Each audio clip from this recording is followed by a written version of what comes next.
বৈচিত্র্যময় সৃষ্টির এক খেয়ালি খেলা এই বিশাল প্রকৃতি। উদ্ভব থেকে বিকাশ, মানুষ আর প্রকৃতি যেন গূঢ় আলিঙ্গনে একাকার।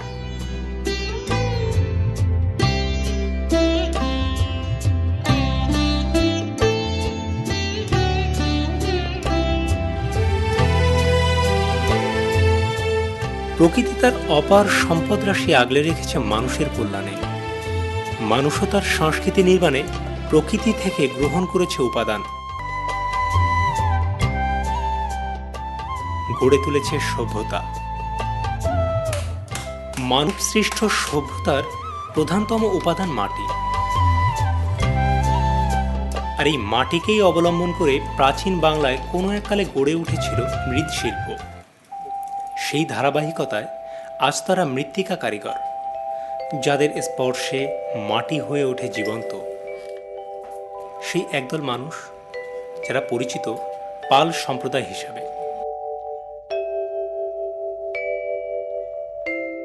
সারা গ্রাম জুড়ে বিশাল কর্মযজ্ঞ।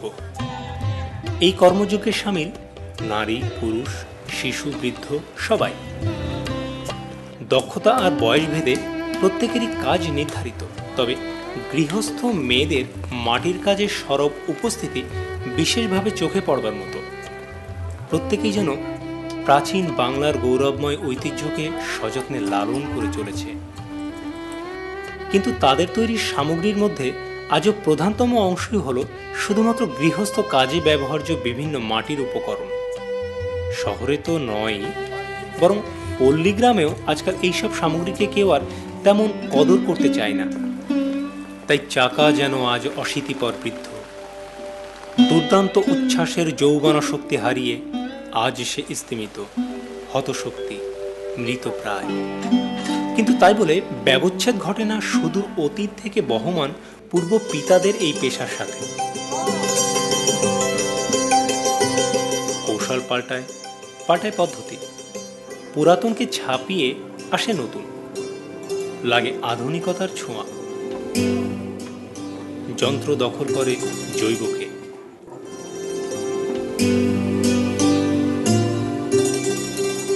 তাই পাল সম্প্রদায়ের একটি অংশ তাদের শিল্প জ্ঞান আর ব্যবসায়িক মেধার সমন্বয় ঘটিয়ে মৃৎশিল্পে সংযোজন করেছে একটি নতুন মাত্রা। পুরাতন চাকা ছেড়ে তারা অধ্যায় শুরু করেছে যন্ত্রের। গৃহস্থ সামগ্রী ছেড়ে তারা তৈরি করতে শুরু করেছে নানা রঙের, নানা ঢঙের, রকমারি সব গৃহসজ্জা সামগ্রী।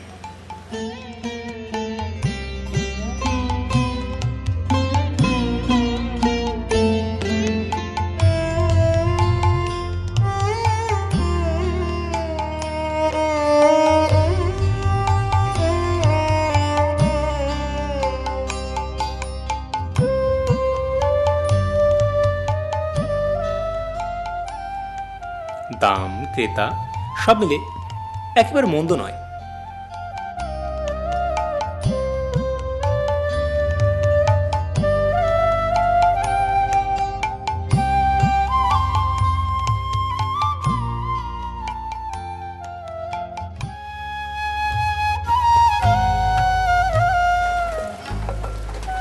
খেটে খাওয়ার সংগ্রামী জীবন তাদের।